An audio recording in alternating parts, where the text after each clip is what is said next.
우리들 교회는 4번만 오면 이혼해 주겠다는 약속을 하고 온 분이 많이 있어요. 그리고 많은 분들이 또 이혼을 철회했습니다.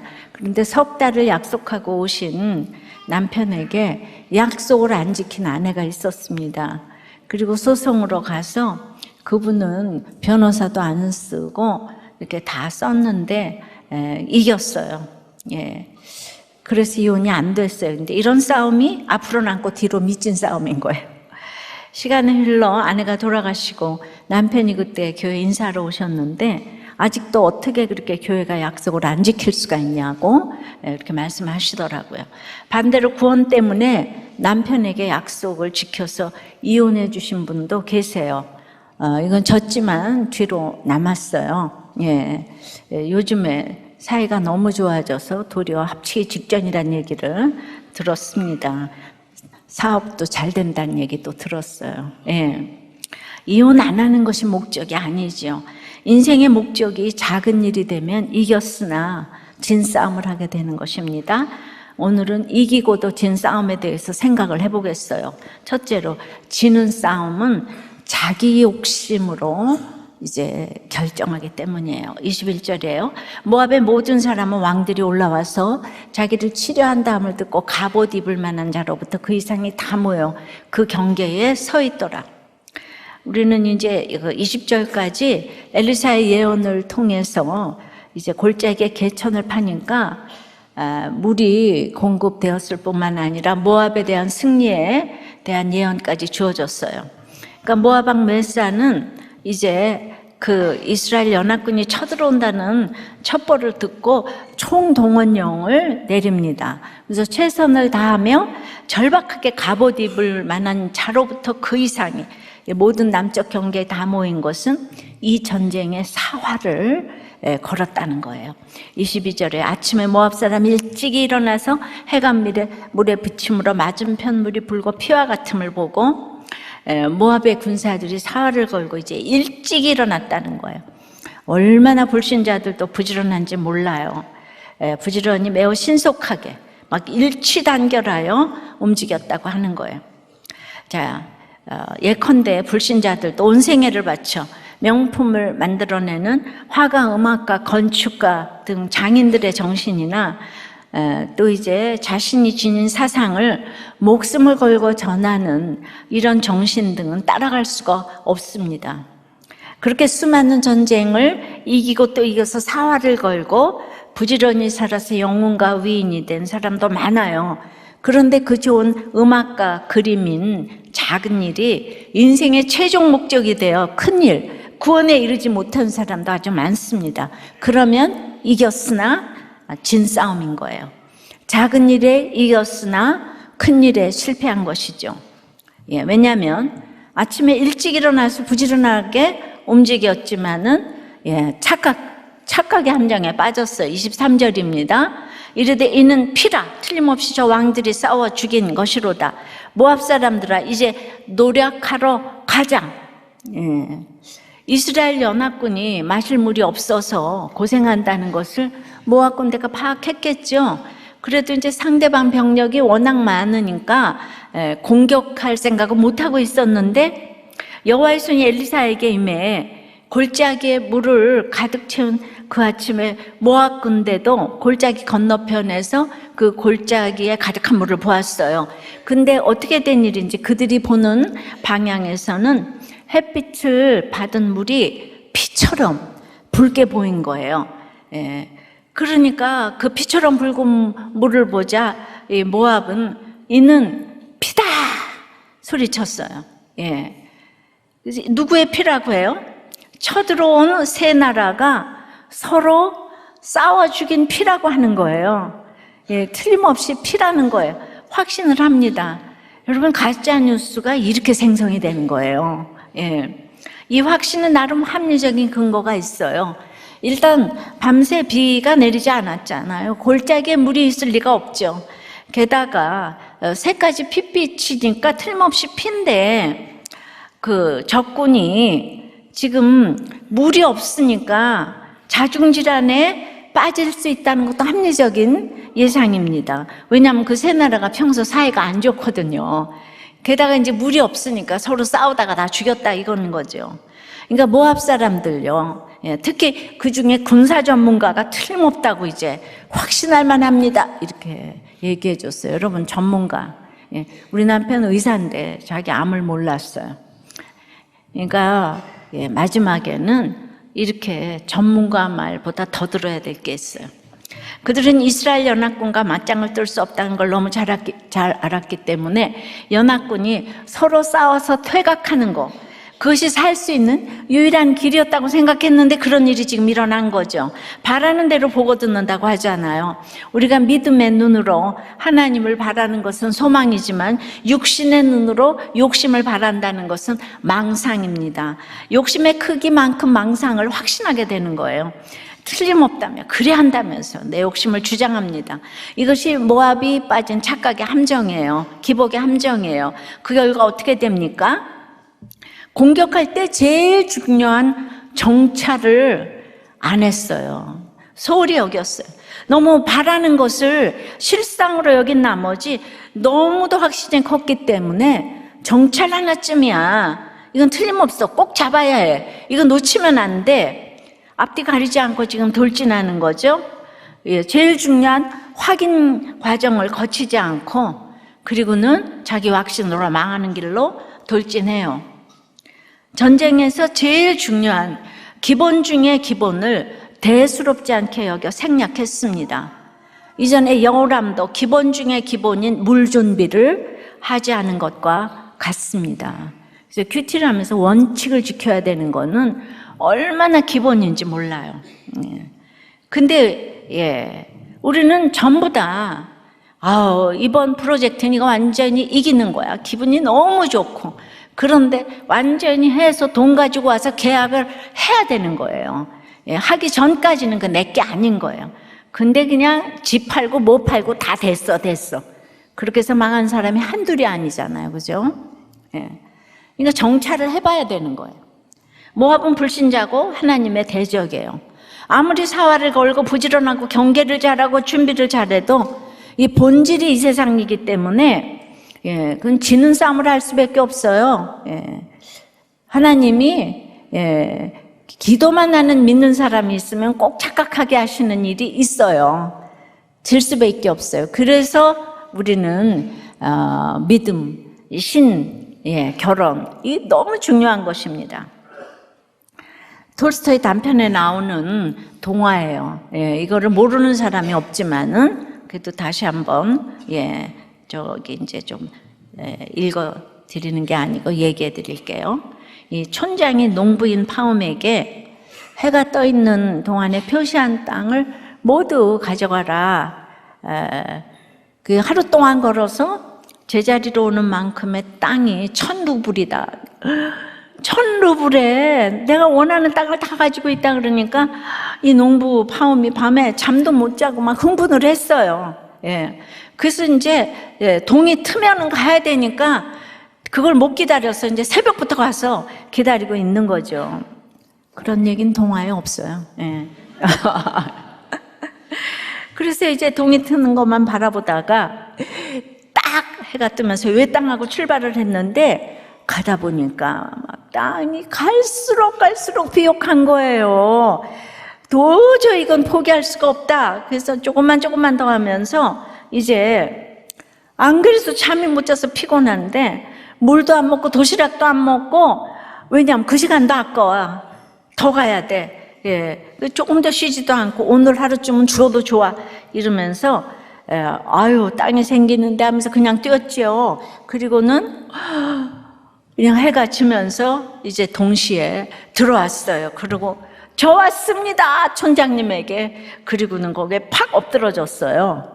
그래서 이제 파홈 그랬더니 엎드러졌어요. 영원히 못 일어나는 거예요. 파홈이 차지한 땅은 머리에서 발끝까지 딱 2m였습니다. 이 파홈이 사활을 걸고 부지런하게 그렇게 착각의 함정에 빠져가지고 작은 일인 땅을 얻었지만 큰 일인 생명을 잃었어요. 왜냐? 정찰을 하지 않았잖아요, 그죠? 그렇게 준다고 해도 그냥 하루만 시간을 달라고. 여러분도 무슨 일, 어떤 일이 있어도 꼭 하루만 시간을 버세요. 꼭 싱크해 보셔야 돼요. 뭐 결혼도 그렇고 동업도 그렇고 뭘 해도 하여튼 하루만 꼭 생각을 해보세요. 인생의 특징은 욕심이고요. 그 욕심의 특징이 조급함이에요. 조급함이 그 탐심이에요. 예.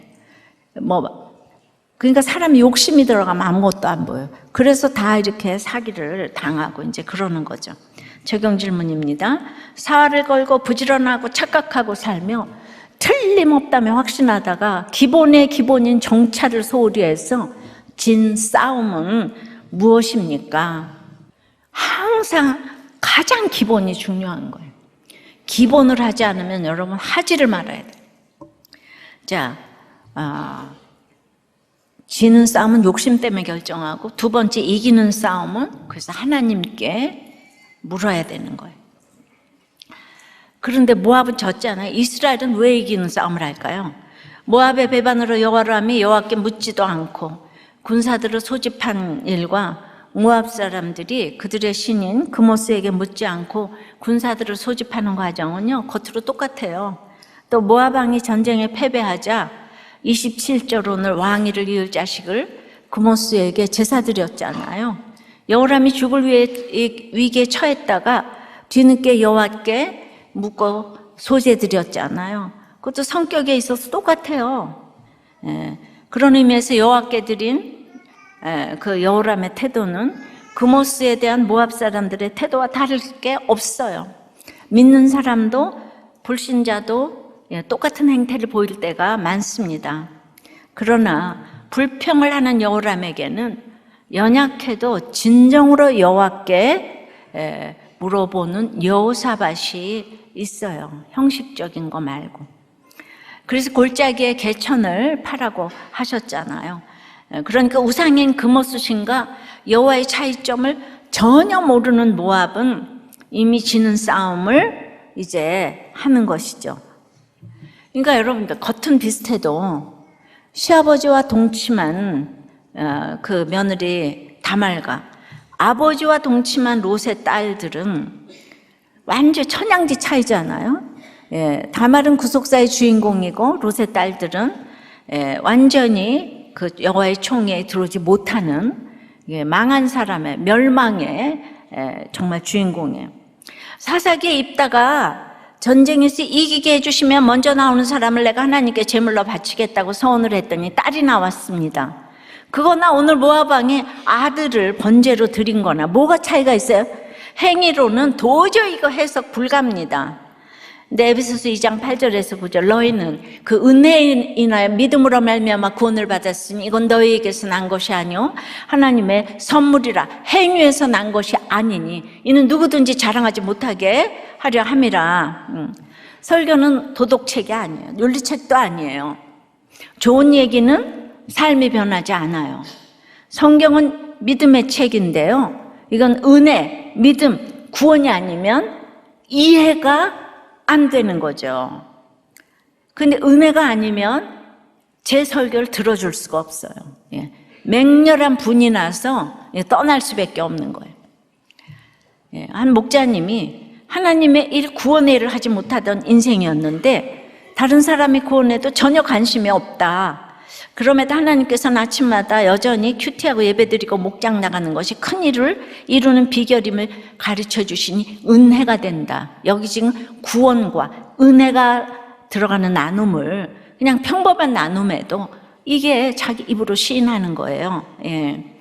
또 한 목자님도 너무 우리들 교회 감사한 거 공동체가 있고 이 귀한 큐틴이라는 교재가 있는데 이 구조에 그 틀에 붙어 가기만 하면 살 것이다. 이렇게 떠나면 분명 죄의 길로 갈 것 같다. 그래서 이제 나는 공동체를 떠나면 안 된다는 말씀을 드리고 싶다.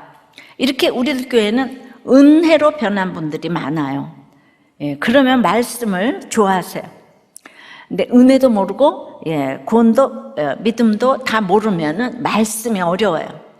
그래도 여기에는 은혜 받은 분들이 비교적 많기 때문에 같이 붙어 계시기만 하면 그 전염이 되더라고요. 믿음은 들음에서 나고 들음은 그리스도의 말씀이니까.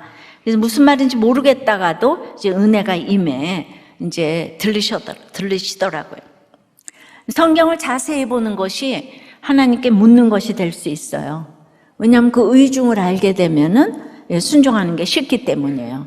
이제 22절을 다시 보면 아침에 모압 사람이 일찍 일어나서 해가 물에 비침으로 맞은편 물이 붉어 피와 같음을 보고 해가 비친 그 물은 말이죠. 정관사가 붙어서 하나님에 의해 약속되었고 연합군의 갈증을 해결했던 바로 그 물이에요. 비침으로는 떠오르다라는 뜻으로 모압의 군사들이 해가 떠오르는 상황에서 하나님이 보내신 그 물을 목격했다는 것을 나타내요. 그러니까 그 아침에 똑같은 물을 봤는데 이스라엘에게는 물이 흘러내리는 구원의 물이 되는 구원의 아침이고 모압에게는 똑같은 물인데 피로 보이는 멸망의 물이고 아침 아니겠습니까? 이쪽에는 생명의 물이 이쪽에는 패망으로 인도하는 물이 되었어요. 여러분 지금 똑같은 물이잖아요, 그죠? 똑같은 물과 환경인데 지도자가 누구냐에 따라서 또 너무 다르고, 어쩜 똑같은 물이 여기는 구원의 물인데 저긴 심판의 물이 될 수가 있어요? 여기는 생명의 물인데 여기는 피다 이러는 거 있잖아요. 그러니까 지역감정 진영 논리가 얼마나 헛된 것인지 여러분들 아셔야 되는 거예요. 이쪽에서 피다 그러면 여기는 안 따라갈 수가 없어요. 모압은. 그러니까 이게 부안해동이 되는 것이고, 이 가짜 뉴스가 생성이 되는 거예요. 그렇게 우리 성도들은 똑같은 환경에서 큐티를 하며 똑같은 물이지만 나에게는 나를 구원하신 약속의 그물이구나로 이렇게 해석을 하니까 이게 이기는 싸움이 되는 거예요. 그런데 모압은 이렇게 묻는 거를 몰라요. 그래서 저주예요. 어떤 경우도 부지런히 사활을 걸고 경계 이거 다 하지만 묻는 거 몰라. 하나님께 묻는 걸 몰라요. 그래서 하나님께 묻고 의뢰하며 가면 이게 이기는 싸움인데 그게 너무 쉬워 보여서 이 모압과들은 너무 쉬운 거 안 해요. 어려운 걸 열심히 해서 내 실력을 나타내야 되니까. 근데 교회를 다녀도 이렇게 묻지 않으면 모압과 다를 것이 없는 거예요. 자, 24절 5절에요. 이스라엘 진에 이르니 이스라엘 사람이 일어나 모압 사람을 쳐서 그들 앞에서 도망하게 하고 그 지경에 들어가며 모압 사람을 치고 그 성읍들을 쳐서 헐고 각기 돌을 던져 모든 좋은 밭에 가득하게 하고 모든 샘을 메우고 그 좋은 나무를 베고 길 하레셋에 돌들은 남기고 물매꾼이 두루다니며 치니라. 이스라엘은 골짜기에 지금 개천만 파고 있었더니 그냥 모압들이 들어와서 우린 정당방위했을 뿐인데 막 도망가기 시작한 거예요. 사활을 걸고 부지런한 모압에 비해 이스라엘은 특출난 게 하나도 없어요. 그냥 하나님의 역사하심을 따라서 승리의 열매를 거두기만 하면 됐어요. 그리하여 결국 노력하기 위해서 의기양양하게 연합군의 진을 향했던 모압 군대는 뜻밖의 기습으로 도망하게 되었고 지리멸렬 부서지게 되었어요. 이유를 알 수 없는 패배가 이게 어떻게 설명이 됩니까? 그래서 여기서 계속 이스라엘이 모압을 다 이겼다는 얘기가 생생하게 24절 5절 나오잖아요. 이게 미완료형으로 사용되어서 여러 성읍들이 계속적으로 초토화가고 되어 있음을 그냥 생생하게 묘사합니다.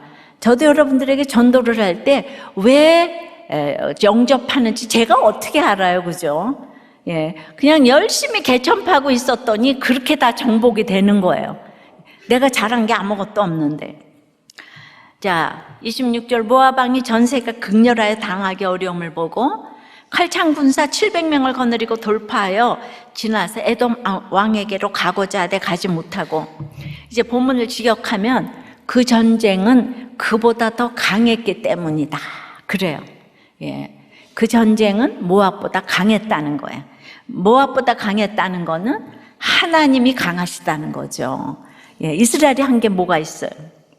나의 주인 되시는 주님이 때마다 시마다 나를 도와주시는 것이 느껴지십니까? 느껴지세요? 예, 진짜. 나의 정말 피난처, 반성, 뭐 어떤 얘기를 다 해도 저는 이제 제가 이렇게 교회를 하는 게 이해가 안 돼, 이해가. 이건 진짜 하나님이 살아계신 거예요. 예, 에돔은 마지막으로 칼찬 군사 700명의 특공대가 세 나라 군대인 제일 약체 에돔을 공격하려고 했지만은 그것도 전력 차이가 워낙 엄청나서 뚫을 수가 없었어요. 더 이상 할 수 있는 게 없어요. 군사적으로 완전히 궁지에 몰렸어요. 이제 궁지에 몰리면 신자는 하나님 도와주세요가 저절로 나오는데 모압은 끝까지 나는 누구에게도 도움을 요청한 이러면서 물을 자를 모르고 이제 마지막에 금오스의 제사를 드리잖아요. 그러니까 대상이 다른 게, 예, 죽을 때 금오스 신이여 이러고 죽겠어요? 우리는 그냥 주여가 저절로 나오잖아요. 근데 딴 사람들은 그런 얘기 안 해요. 여러분들 막 힘들고 아파 죽겠는데 뭐 어떤 교통사고 이런데 부처님 그런 사람 봤어요? 공자여 이러는 사람 봤어요? 안 믿는 사람도 하나님 하더라고. 그죠? 그래. 안 믿는 사람도 진짜 하나님 하더라고요. 모든 욕은 또, 예, 가대서부터 나와요. 그죠? 까땜이라는 욕이 있잖아요. 예. 이게 모두, 예, 하여튼, 이스라엘이 한 일이 없어요. 여호람이 모압 왕보다 잘난 것이 없어요. 예, 여호람이 오직 잘한 거는 여호사밧으로 인해 여호와께 물었다는 거. 그러니까 내 옆에 여호와께 물을 사람이 한 사람이라도 있으면 그거는 이제 복권 탄 거예요. 반드시 물어봐야 돼요. 아무리 반복해도 지나침이 없어요. 목장에 그렇게 물어보라고 외치는데도 아유 뭐 확인 하나쯤이야, 묻는 거 하나쯤이야, 뭐 이렇게 확실한데 굳이 왜? 이러면서 다 생략하고 건너뜁니다. 목장에서 묻는 거는 사소한 일이 아니에요. 묻는 것은 내가 내 욕심으로 혼자 결정하지 않겠다는 신앙 고백이에요. 그렇다고 어려운 일입니까? 아니죠. 내 욕심을 내려놓는 게 어렵고 내 자존심을 꺾는 게 어려운 것이지 묻는 것 자체가 어려운 건 아니에요. 아무리 확실하게 보이는 일이라고 해도 아무리 내가 제일 전문가라고 생각되는 일이라 해도 어떤 일을 결정할 때는 반드시 공동체에 물어보시기를 바래요. 여기 군사 전문가가 모압에 없었겠냐고요. 예, 이북에 군사 전문가가 없겠냐고요. 우리가 없겠냐고요. 근데 여기 너무 형편없는데 하나님께 물어본 거 하나 때문에 그 다음에 군사 전략을 가르쳐 줬어요. 골짜기에 개천파라 그랬지. 그러니까 무슨 귀신 신하라 까먹는 뭐 이런 얘기만 계속 혈기날 처방만 하잖아요. 그죠? 그걸 해야 돼요. 예, 진짜 험한 십자가 끝까지 붙드는 이 적용을 이제 하면은 하나님께서 도와주시는 거예요. 제가 아무리 생각해도 큐티하면서 하나님께 물어본 거밖에 없고 또 교회하면서 공동체 물어보는 거밖에 없는데 늘 이렇게 구원받는 자를 더하게 해주셨어요. 이 땅에 구원받는 자를 더하게 해주시는 것보다 큰 일이 있을까요? 있을까요? 없죠. 그러니까 정말 우리 여러분들이 큰 일을 하는 다 주인공인 줄 믿습니다. 그것이 가장 이기는 싸움이에요. 적용해 보세요. 내가 전문가라도 물어야 할 사소한 일은 무엇일까요? 똑같은 환경에서 구원을 맛보고 있습니까? 심판을 맛보고 있습니까? 저는 이제 이번에 우리들 교회에 각종 큐페 얘기를 좀 하고자 해요. 이건 진짜 세계적인 대안 같습니다. 아이들이 이렇게 큐페에 가서 말씀 듣고 찬양하고 기도하고 나눔하며 이번에는 방언받은 친구들도 있는데요. 저는 이런 경험은 평생에 어디를 가도 잊혀지지 않을 최고의 추억이며, 예, 가도 잊지 않고 하나님께 돌아올 큰 경험이 되리라고 생각해요. 여기를 안 보내신 거는 너무 크게 미스하신 것이고, 그 다음에 너무너무 안타깝게 기도해도 아이들이 안 간 집 아이들은 하나님이 그 기도를 기억하시는 줄 믿습니다. 안 간 그것 때문에 너무 애통하잖아요. 그거 하나님 기억하십니다. 유년부에 간증을 한 아이의 간증을 좀 읽어드릴게요. 얘가 초등학교 1학년이에요. 1학년. 근데 얘는 엄마도 없어요. 그러니까 이거 자기가 썼어요. 안녕하세요. 유년부 1학년 아무개예요. 저는 4살까지만 해도 자동차를 만드는 아빠와 의사인 엄마와 함께 했던 행복한 시간들이 기억나요. 하지만 엄마는 제가 5살 때 아빠와 살 수 없다며 집을 나갔어요. 엄마는 아빠 집에 와서 저를 볼 때마다 엄마와 같이 살래? 아빠와 같이 살래를 물었어요. 저는 이런 질문들이 너무 힘들었어요. 엄마와 아빠는 제가 7살 때 이혼을 하게 되었고, 그때 이혼이란 말을 처음 듣게 되었어요. 그래서 할머니 집에 살게 되었는데요. 그때 아빠가 우리도 교회라는 곳에 가면 저처럼 엄마 아빠가 없는 친구들이 있으니 마음을 열 수 있다고 알려주었어요. 아빠의 말대로 제 이야기를 알고 있는 교회 친구들은 제 마음을 응원해 주는 것 같아 위로가 되었고 자신감이 많이 생기게 되었어요. 그래서 우리들 교회가 좋아요. 그러던 중에 엄마를 한 달에 2번 정도 만났어요. 그때 엄마 집에서 다른 삼촌을 함께 봤어요. 그런데 엄마를 만날 때마다 커지는 엄마 배를 보며 엄마는 왜 배가 이렇게 커? 라고 물어봤는데 나중에 엄마 뱃속에 아이가 있다는 것과 엄마가 그 삼촌과 결혼했다는 소식을 들었을 때 저는 매일 밤 울었어요. 저의 죄는 이혼한 우리 가정을 전혀 모르는 동생을 불쌍히 여기지 않고 동생과 싸우고 동생을 미워해요. 또 친구 같은 아빠에게 동생과의 사랑 때문에 투정 부리고 늘 때를 쓰는 거예요. 저의 적용은 아빠, 할머니, 할아버지, 고모 그리고 동생과 함께 있는 것에 감사한 마음을 가지고 큐티를 하는 예쁜 어린이가 되고 싶어요. 오늘 큐페의 주제가 복음의 능력이라고 하는데 복음의 능력이 우리 가정에 생겼으면 좋겠어요. 기도해 주세요. 저의 이야기를 통해 저와 비슷한 아픔을 가진 친구들이 살아나길 저도 기도할게요. 기가 막히지 않아요? 저는 정말 이기고도 지는 싸움은 이혼이라고 생각이 돼요. 우리 아이들은 여기 와서 철이 들어가지고 자기 죄를 보고 집안 식구를 위해 기도하고 또 상처가 약재료가 돼가지고 다른 친구들까지도 이렇게 기도하잖아요. 그죠? 그러니까 길고 짧은 건 대봐야 되니까 우리는 아무도 손가락질 할 것이 없는데 얘는 이 심판받을 환경에서 혼자 지금 생명의 물을 맛보고 있잖아요. 그러니까 어떻게 우리 이 공동체에 보내고 큐티를 시켜야 되는 거예요. 이걸 애들이 공부 좀 잘한다고, 환경 좀 좋다고 어떻게 이렇게 안 보낼 수가 있어요.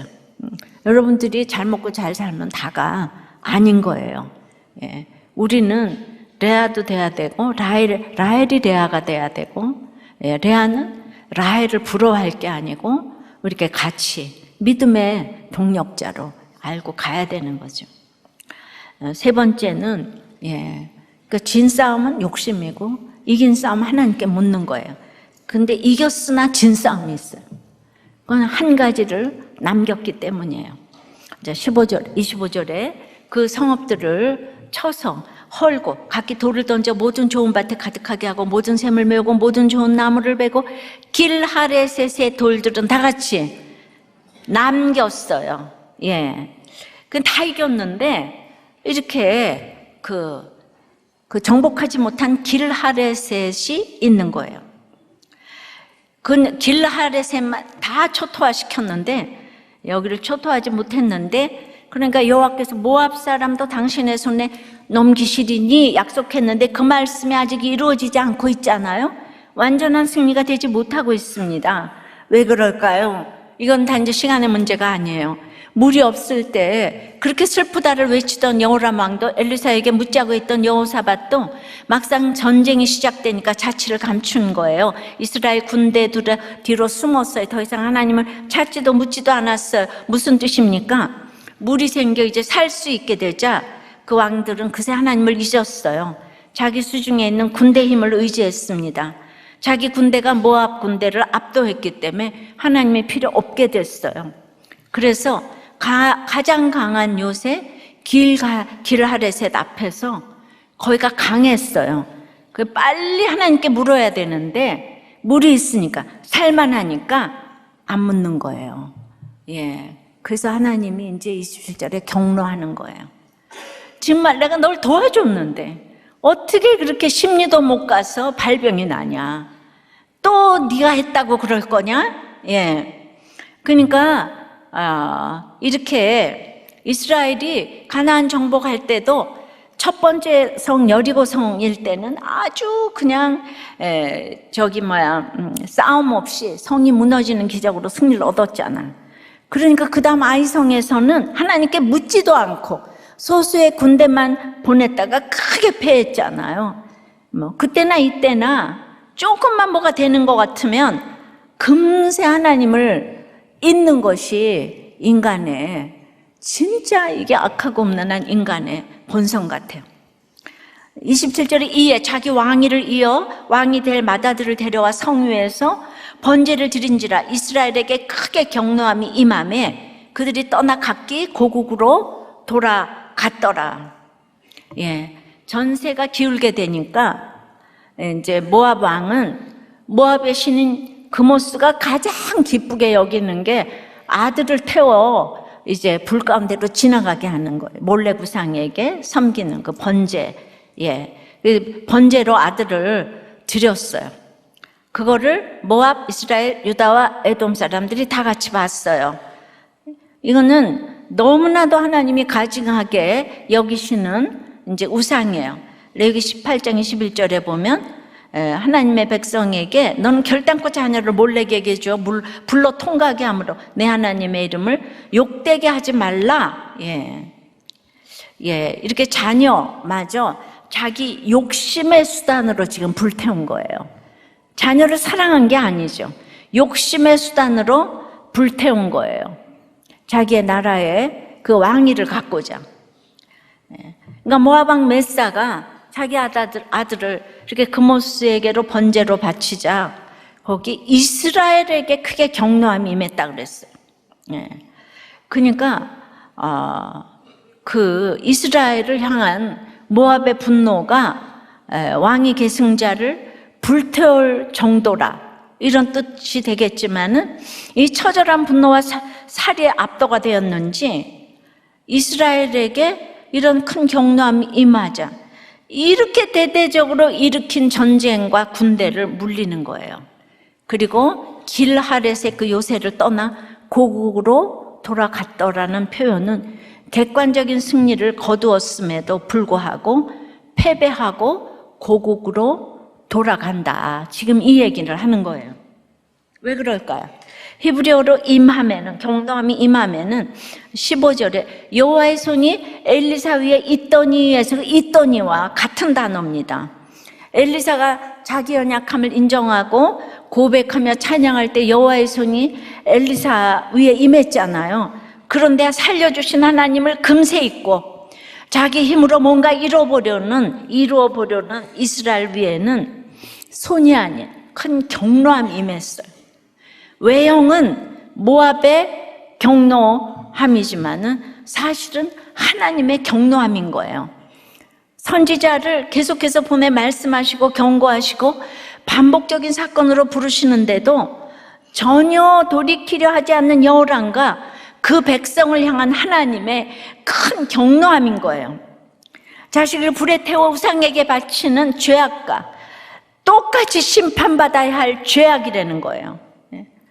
다 이긴 싸움을 하다가 우상에게 드리는 이 끔찍한 제사를 보고 전의를 상실하고 이스라엘이 빈손으로 아무것도 얻은 것이 없이 지금 돌아갔잖아요. 자, 이거를 잘 다시 해석을 해보면 자녀를 인격적으로 대하지 않고 나의 소유물로 여기고 그래서 자식 우상이 그게 다라니까 다 된 것 같아도 자식 때문에 무너진다고요. 예, 불택자는 믿음이 약해지는 곳이 자식이에요. 택자는 그래도 그런 사건으로 강해지는 것이 또 자식이에요. 자식 때문에 택자는 믿음이 강해지고 불택자는 믿음이 약해져요. 자식 우상은 모압이나 이스라엘이나 전의가 상실되는 데는 차별이 없어요. 신자 불신자 차별 없이 자식 문제 앞에서는 서로 고소하고 고발하고 그러는 사람들이 교인들도 똑같다는 거예요. 피해자 가해자가 다 교인이라는 거예요. 학폭에서 고발하고 서로 다 사과 안 해요. 그러니까 하나님이 경노하시는 거예요. 작은 일과 큰 일을 구별을 못하는 거예요. 주님은 여호람에게 분명히 말씀하셨어요. 마른 골짜기가 물로 가득 채워지지만 그거는 작은 일이다. 그보다 더 큰 일은 모압을 제압하는 일이다. 하지만 하나님의 말씀을 귀 기울여 듣고 순종할 생각이 하나도 없는 여호람은 큰 일과 작은 일을 완전히 뒤집어 생각했어요. 하나님이 작다고 하시는 일은 크게 여기고 크다고 하시는 일은 작게 여겼습니다. 여호람은 오직 눈에 보이는 물을 얻는 거, 이거밖에 관심이 없어요. 그런데 물이 채워지자 정작 더 큰 문제인 모압과의 전쟁을 작게 여기고 더 이상 하나님을 찾지 않아요. 작은 일을 해결해주면 여러분은 구원의 문제는 여러분의 관심 밖이에요. 그래서 오직 물이 있고 자기 지금 군대가 많아요. 그래서 계속 이기고 있어요. 그러니까 길하레셋, 이거 너무 기도해야 될 제목인데 기도 하나도 안 해요. 군대 뒤에서 숨어서 나타나지도 않아요. 그래서 길하레셋, 이게 너무 큰 기도 제목인데 중요한 일과 작은 일, 급한 일, 중요한 이게 분별이 하나도 안 되니까 여호람 같은 사람이 이런 게 분별이 안 돼요. 원자력 회의를 하고 자전거에 대한 회의를 하면요, 우리는 내가 아는 게 자전거니까 그런 거는 회의를 길게 해요. 근데 원자력 발전소 이런 거 다 모르잖아. 그거는 아무것도 모르니까 1분 만에 회의가 끝나. 내가 아는 자전거는 2시간, 3시간 회의를 해. 그게 중요한 일은 아니잖아. 근데 다 자기의 가치관 따라 회의를 하고 사람을 만나고 하는 거예요. 그게 왕이라도 똑같다고요.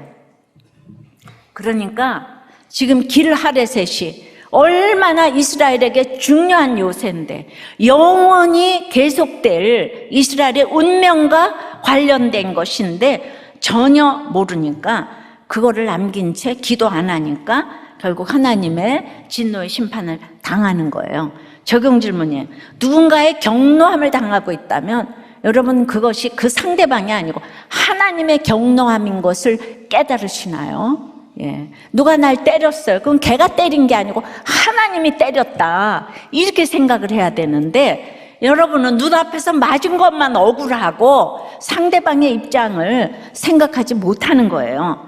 우리가 서로 이 부부간에 육탄전 벌여서 오늘 회개를 했지만은, 이거 서로 정말 몰라요.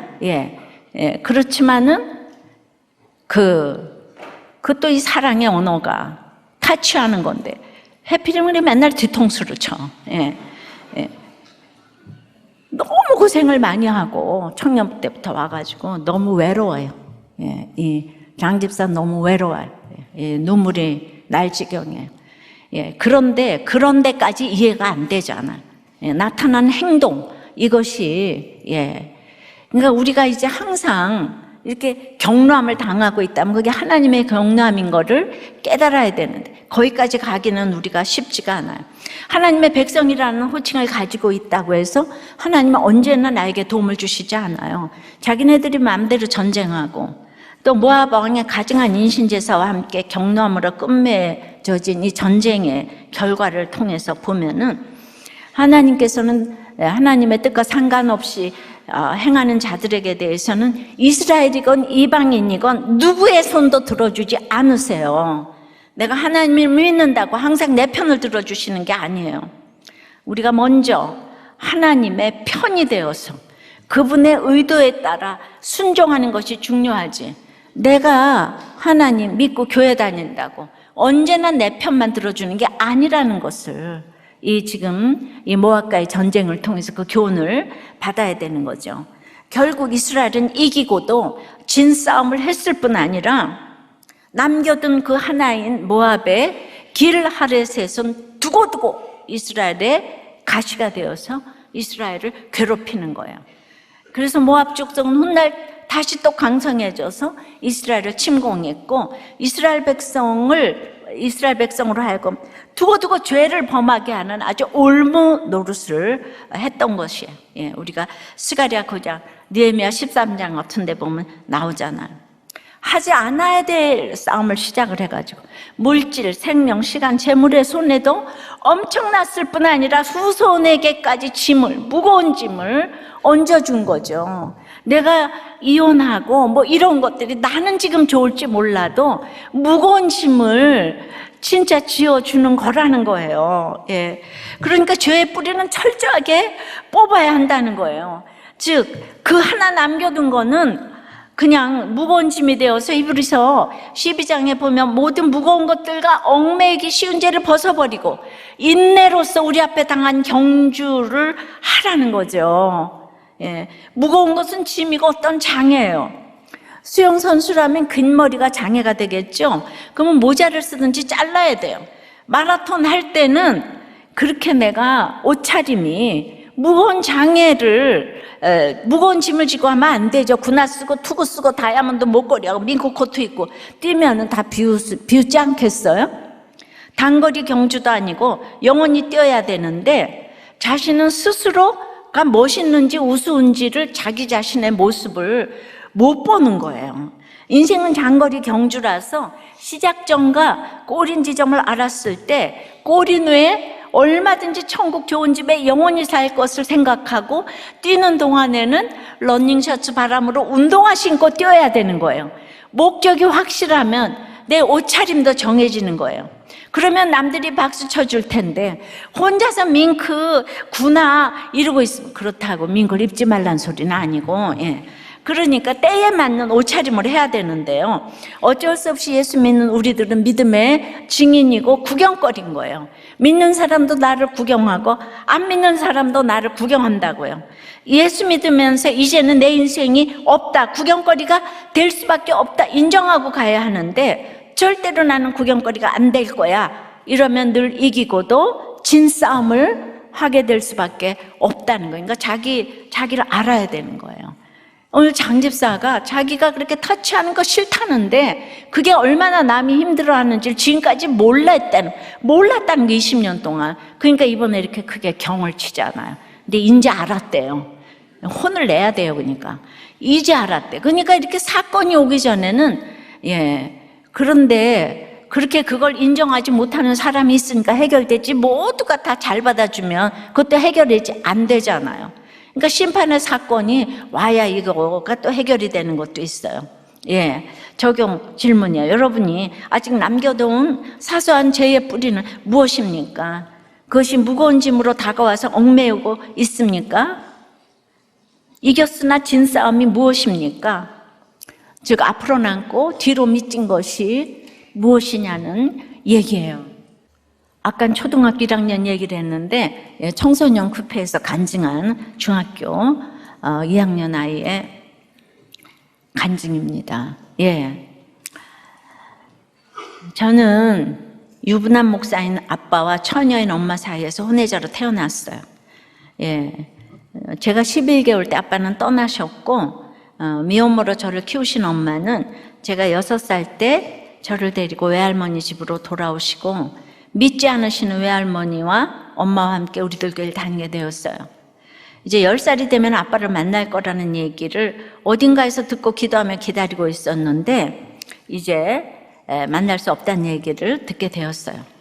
4학년이 되었을 때 아빠 호적에 올라가 있는 저를 엄마가 법적 보호자로 바꾸는 일로 유전자 검사를 하게 되었는데 그때 아빠에게 첫 번째 가정이 있어 우리와 살 수 없다는 걸 알게 되었어요. 나는 왜 아빠와 함께 살 수 없는지 궁금했는데 아내와 자녀가 또 있다니 아빠가 조선시대 사람인 것 같아서 엄마가 들려주시는 얘기가 신기하게 들렸는데요. 간증문을 쓰며 생각해 보니 그렇게 생각할 수 있었던 게 감사합니다. 근데 올해 1월에 엄마가 갑자기 쓰러진 일이 있었어요. 온몸에 암이 전이되어 유방암 4기 판정을 받으시고 지금은 항암 치료 중에 계신데요. 공동체에서는 아빠와의 만남이 필요하다고 해서 저는 아빠와 편하게 만나게 되었는데요. 이혼 가정에서 자라 원망이 많으셨던 엄마와 할머니와의 관계도 회복시켜 주신 모습을 보며 엄마의 암 사건은 축복의 사건임을 말씀으로 우리 가족이 함께 나누며 인정하게 되었고 안심이 되었습니다.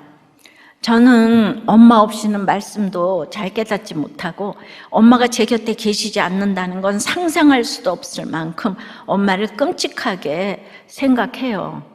그런데도 내 마음대로 행동하고 내 입장만 생각하는 게으른 아이예요. 항상 저의 잘못을 먼저 인정하지 않고 엄마만 이상한 것 같다는 생각을 합니다. 저는 고난이 있음에도 제가 원하는 걸 다 하고 있는데도 친구들이 부러울 때가 있어요. 엄마는 제가 신결혼할 때까지 살 수 있기를 간절한 마음으로 환자의 경계를 지키면서 엄마의 역할을 감당하려고 애쓰는데 저는 엄마에게 스스로 할 수 있는 건 해주길 바라고 말과 행동으로 힘들게 합니다. 이제는 스스로 할 수 있는 의지가 생기기를 원합니다. 저의 구원을 위해서 사명을 감당하시는 엄마를 통해 제 눈높이에 맞춰 때마다 저의 삶을 구속사로 듣게 하시고 제 마음이 꼬이지 않고 담대하게 전할 수 있도록 우리들 공동체를 만나게 해주신 하나님께 감사를 드립니다.